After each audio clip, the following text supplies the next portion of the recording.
Tere! Mul on hea meel, et kutsusite mind esinema Eesti Matemaatika Seltsi üldkogule. Mul on väga kahju, aga ma ei saa ise füüsiliselt kohapeal olla ja seda ettekannet teile teha, kuna mul on terve tänase päeva õppetöö hommikust õhtuni magistriõppes. Ma mõtlesin, et hakatuseks ma tutvustaks ennast, sest ma olen äsja ametikohale valitud matemaatika ja informaatika didaktika professor, kes ilmselt siiski on suuremal osal Eesti matemaatikaõpetajatest ja matemaatika seltsi liikmetest täiesti tundmatu tegelane. Ja siis ma räägiksin natukene lähemalt ühest esimesest projektist, millega ma nüüd seotud olen matemaatika õpetamise valdkonnas. Aga hakkame tutvustusest pihta. Ma tegelikult olen matemaatikaõpetajate dünastiast, olen 3. põlvkond, ise ka saanud matemaatika- ja füüsikaõpetaja diplomi Tallinna Pedagoogilisest Instituudist 1989. aastal ja ka töötanud matemaatikaõpetajana mingi aeg, enne kui ma sain koolijuhiks ja siis vahetasin karjääri ülikooli õppejõu töö vastu. Nii et ma pole tegelikult oma 25 aastat koolimatemaatikaga otseselt tegelenud. Samas koolimatemaatika ühenduse liikmetest ilmselt nii mõnedki mäletavad minu matemaatikaõpetajast ema Erna Laandperet Kuusalu koolist või siis minu matemaatikaõpetajatena töötavaid abikaasat või õde. Tegelikult jah, olen ma viimased 25 aastat töötanud Tallinna Pedagoogikaülikoolis ja Tallinna Ülikoolis. Olin 25 aastat tagasi seal Haridustehnoloogia Keskuse kaasasutajaks ja siis juhtisin ka seda keskust 20 aastat. Viimased mõned aastad küll enam mitte, olen töötanud seal vanemteadurina ja siis nüüd sel aastal tegin väikese karjääripöörde tagasi juurte juurde, ehk siis hakkasin tegelema matemaatika ja informaatika didaktikaga, sest selline tenuuriprofessori koht meie instituudis loodi. Ja kuna mina olin nüüd aastast 2017 informaatikaõpetaja, magistriõppekava kuraator ja tegelikult olen juba 20 aastat õpetanud informaatika didaktikat tulevastele informaatikaõpetajatele, et siis tundus nagu loogiline kandideerida. Ja nüüd on minu eesmärgiks ehitada üles uus ainedidaktika uurimisrühm,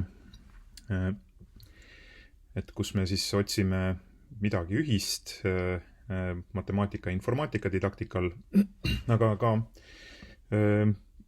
üritan õlga panna nii eraldi informaatika didaktika algatustele kui ka matemaatika didaktika algatustele. Ja peamiselt on minu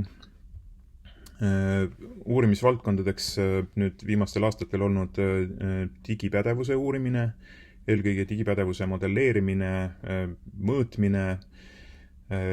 Suur osa sellest tulemusest, uurimistulemuste sellisest praktilisest poolest on näha digipädevuse rakkerühma veebilehel digipadevus.ee. Et seal on nii õpetajate kui õpilaste jaoks välja töötatud pädevusmudelid kui hindamisvahendid. Olen teinud uuringuid ka kooli digiküpsuse hindamise valdkonnas. Selle tulemuseks on digipeegel, mida üle 90% Eesti koolidest on nüüd kasutanud aastal 2017 ja 2019, et oma digiküpsust hinnata ja selle põhjal teha digistrateegia. Olen tegelenud ka digiõppevara uurimisega, eelkõige uurinud digiõppevara metaandmeid, repositooriume, autorvahendeid ja selle teadustöö tulemused siis väljenduvad e-koolikoti portaalis ja digiõppevaramu projektis, mis kattis gümnaasiumi riikliku õppekava interaktiivsete digiõppematerjalidega. Jätkuvalt on mu uurimisobjektiks ka veebipõhised õpihaldussüsteemid või õpikeskkonnad. Eelkõige nüüd viimasel ajal pööran tähelepanu õpianalüütikale ja personaliseeritud õpiradadele. Ja selle uurimistöö praktiliseks väljundiks on siis koostöös NetGroupiga arendatav Schoolabi platvorm, mis on õpiradade peale üles ehitatud. Ja ühe uuema teemana siis uurin ka RAL-mõtlemist ja selle arendamist õpetajakoolituse kontekstis ja ka koolimatemaatikas. Aga tänase ettekande lähtepunktiks on nüüd minu jaoks haridusstrateegia 2035 eesmärgid, mille seast ma noppisin välja siis 4. Et esimene siis on selline, et soodustada praktilist STEAM või siis eestikeelne akronüüm on nüüd matikainete õpetamist üldhariduses ning laiendada matikahariduse võimalusi. Et kindlasti relevantne ka teile ja minu uuele siis uurimisrühmale. Teiseks, toetada mitmekesiste õppemeetodite ja viiside, sealhulgas digipedagoogika tõenduspõhist arendamist ja rakendamist. Kolmas on arendada ja kasutada õppetöös digilahendusi kui haridusuuenduste tööriistu, mis võimaldavad õpet, sealhulgas õppimist, toetavat hindamist, mitmekesistada ja personaliseerida.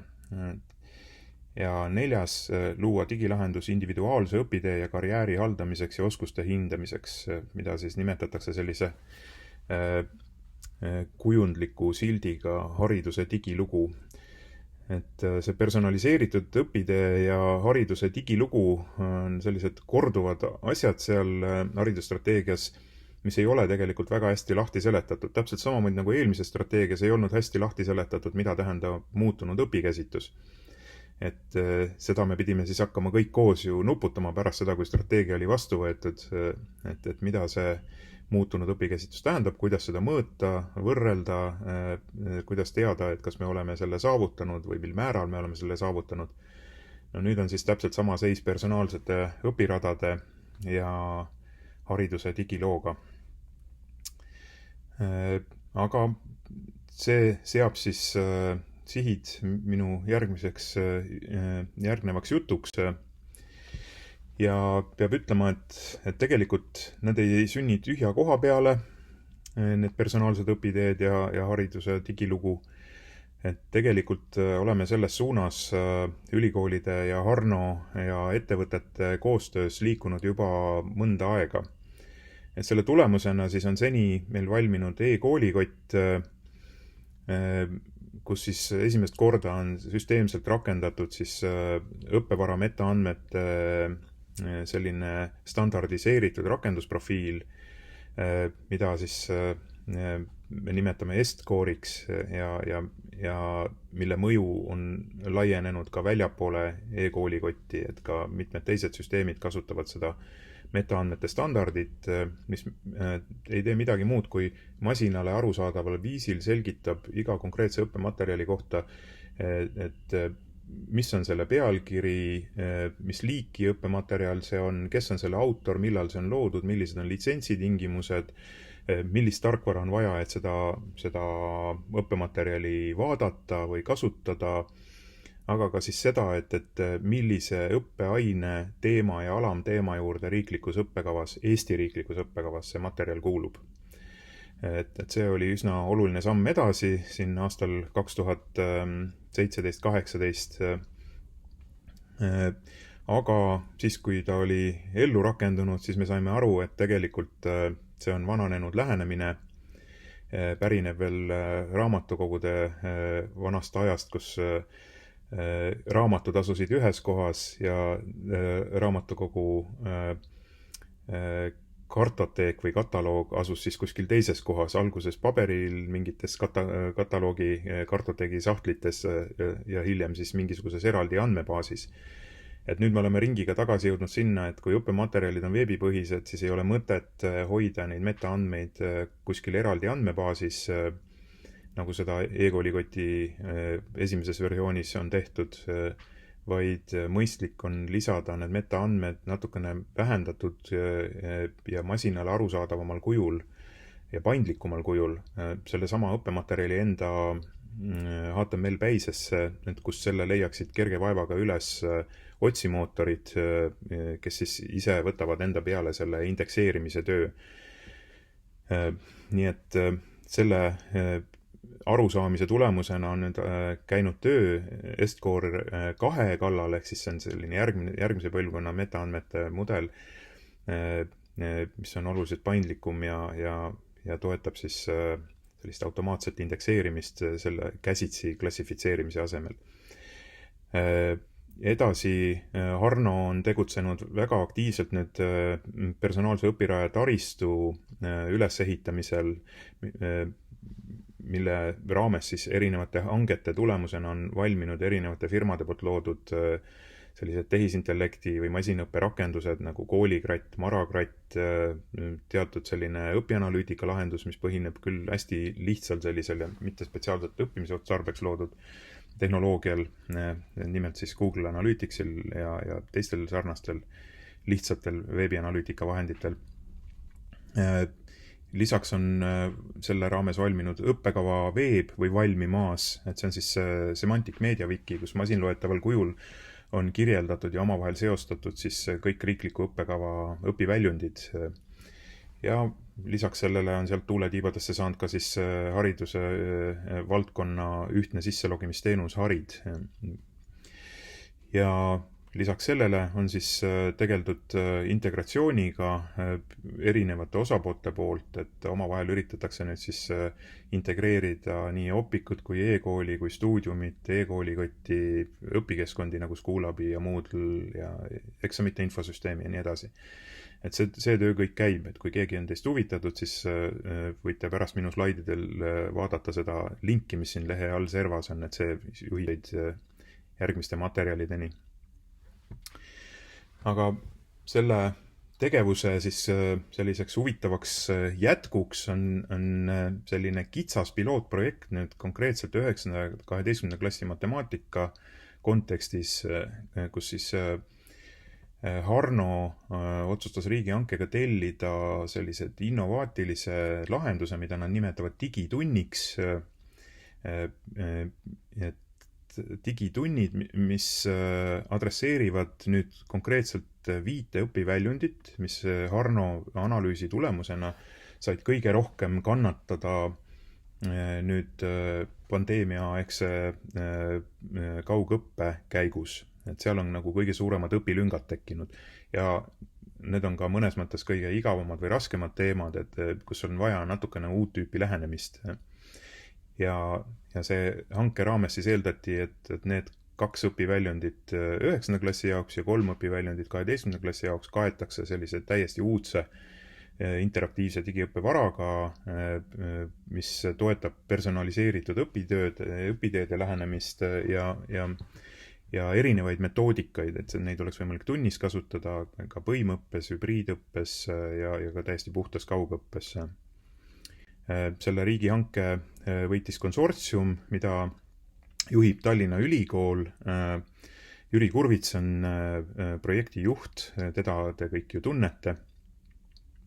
Jüri töötab ka sisu seal koos Annika Voldiga, kes on Prantsuse Lütseumi matemaatikaõpetaja ja õpetab nüüd eelmisest aastast ka Tallinna Ülikoolis matemaatika didaktika-aineid. Ja mina panustan siis Tallinna Ülikooli tiimi haridustehnoloogia, õpianalüütika ja uuringute kavandamise ja läbimise poole pealt. Meil on heaks partneriks Tartu Ülikool, täpsemalt siis Matemaatika-hariduse keskus Tartu Ülikoolis. Ja sealt poolt siis eelkõige Kerli Orav Puurand, Hannes Jukk ja Tiina Kraav sisutootjatena ja Sirje Pihlap haridustehnoloogina. Ja lisaks võtsime endale partneriks ka Videoõps MTÜ, mida ilmselt paljud on nüüd sellel koroona distantsõppe ajal märganud tegutsemas internetis just sellised hästi õpilaste kesksed ja õpilastele atraktiivsed videoõppematerjalid on neil. Ja me mõtlesime, et sellest võiks meil kasu olla, et iga digitunni juures oleks meil ka sellised lahedalt lavastatud videod, kus selgitatakse siis selliseid natukene keerulisemaid mõisteid või protseduure. Ja meie pakkumuse idee oli siis selline, et meil oli välja mõeldud umbes, et kuidas võiks iga see digitund välja näha, et seal on lähenemine selliste igapäevaeluliste probleemide kujul esitatud, et ka see algebra ja algebraiste murdude lihtsustamine, et seda saab ka siduda igapäevaeluga, kuigi ega see lihtne ei saa olema, sest algebra tõenäoliselt ongi kõige abstraktsem teema üldse koolimatemaatikasse. Igal juhul me üritame siin pakkuda nagu erinevaid materjale, nii videote, interaktiivsete videote, ekraanivideote, kui ka siis interaktiivsete harjutuste kujul, mis on teostatud siis Aavis B-ga ja kõik need materjalid laekuvad lõpuks e-koolikotti. No siin on meil ka üks siis selline näidis digitund, kus me siis illustreerime siis seda, et kuidas me aru saame sellest adaptiivsusest või sellest personaliseerimisest, et kui õpilasel seal ülesande lahendamisel midagi ei õnnestu väga, et siis me pakume talle erinevaid nii videoõppematerjale kui interaktiivseid eneseteste abiks, mille abil ta saab siis ühel või teisel moel endale ikkagi selgeks teha need asjad või siis õpetajalt abi küsida. Ja kõik see lähenemine on meil üles ehitatud siis Merrilli õppedisaini mudelile, kus õppe sisu koosneb siis 4 tüüpi komponentidest: tell, show, ask ja do, või siis et üldised tekstilised selgitused on see tell, show on siis illustratiivsed pildid, skeemid ja videod, ja askid on siis interaktiivsed harjutused, mis on automaatselt arvuti poolt hinnatavad ja arvuti kohe näiteks põhjendab, miks su vastus vale oli ja aitab sind järje peale. Selle abil on siis seda adaptiivsust võimalik korraldada, ja do on sellised ülesanded, mida õpilane peab siis päriselt ise lahendama, et kas siis Desmoses või paberi peal. Ja meie plaan on siis selline, et praegu käib meil esimese digitunni arendus. Tallinna Ülikool arendab siis 9. klassi digitundi ja Tartu Ülikooli meeskond 12. klassi digitundi. Üks digitund meie rehkenduse järgi võiks tegelikult koolis võtta, kui seda nagu klassikalises näost näkku kooliõppes kasutada auditoorselt, siis 2 45-minutist koolitundi. Aga loomulikult me pakume ka variandid, et kuidas seda õpetada, kas siis põimõppes, et niimoodi, et osaliselt koolis, osaliselt kodus, või siis täielikult distantsõppe või kaugõppe vormis. Et siis võib sellele natukene rohkem aega kuluda kui 2 × 45 minutit.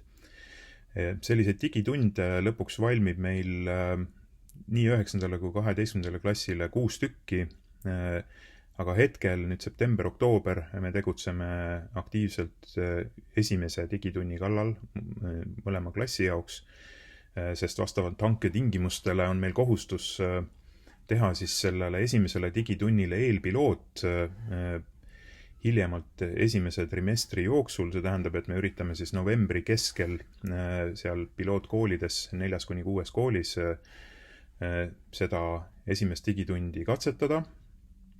Selle katsetamise eesmärgiks on esmane selline kujundav tagasiside autoritele ja haridustehnoloogidele, aga ka siis põhipiloodi uurimismetoodika väljamõtlejatele. Sest me tahame selle põhipiloodi, mis toimub siis märtsis-aprillis juba vähemalt 10 koolis, viia ikka läbi korraliku teadusuuringuna, et saada ikkagi tõenduspõhised kinnitused selle metoodika ja siis õppematerjalide disaini lähenemise toimivusele. Aga praeguse kava järgi me oleme kindlad, et veebruariks on meil need kõik digitunnid enam-vähem juba valmis ja me tahaks siis hea meelega ka Eesti Matemaatika Seltsi koolimatemaatika ühenduse veebiseminarides neid tutvustada, samamoodi Harno veebinarides enne seda, kui meil see põhipiloot käima läheb märtsis. Ja siis, kui see põhipiloot saab tehtud, siis selle tulemusena meil on kogutud suur hulk andmeid nii õpianalüütika kaudu, ehk siis automaatselt genereeritud õppija jalajälje andmeid, kui ka küsitluste ja intervjuude andmeid, ka õpitulemuste või õpilaste soorituste kohta andmed. Ja siis kõike seda me loodame analüüsida hiljemalt siis juunis ja avaldada esimesed tulemused. Ja siis augustis juba me hakkaks juba suuremat trummi lööma ja tegema õpetajakoolitust, et kõik õpetajad, kes vähegi asjast huvitatud on, võiksid neid tunde katsetada või nende põhjal luua teistele koolimatemaatika teemadele samalaadseid digitunde. Et me ilmselt teeme koolitust ka siis sellist, et kus me mitte ainult ei õpeta kasutama, vaid õpetame nende näidisdigitundide põhjal looma uusi digitunde e-koolikotti kõigi õpetajate poolt, kes seda soovivad. Ma loodan, et selleks ajaks on välja nuputatud ka mingi rahaline motivaator õpetajatele, kes sellist kvaliteetset õppematerjali loovad e-koolikotti. Et ma tean, et üks meeskond Haridusministeeriumis praegu selle nimel siin päris agaralt tegutseb. Nii et see on lühidalt kokkuvõttes siis kõik meie projekti kohta, kuna ta on alles algusjärgus, aga me loodame varsti siis avaldada natukene rohkem infot nii projekti kodulehel kui ka õpetajate lehes meie järgmiste plaanide ja sammude kohta. Nii et kui teil nüüd tekkis küsimusi või mõtteid või ettepanekuid selle matemaatika digitunni projekti kohta, siis ma väga loodan, et täna juhtub kohal olema mõni mu kolleegidest, ükstapuha kas siis Tallinna või Tartu Ülikoolist, kes digitunni projekti meeskonda kuulub ja saab siis ise koha peal vastata teie küsimustele.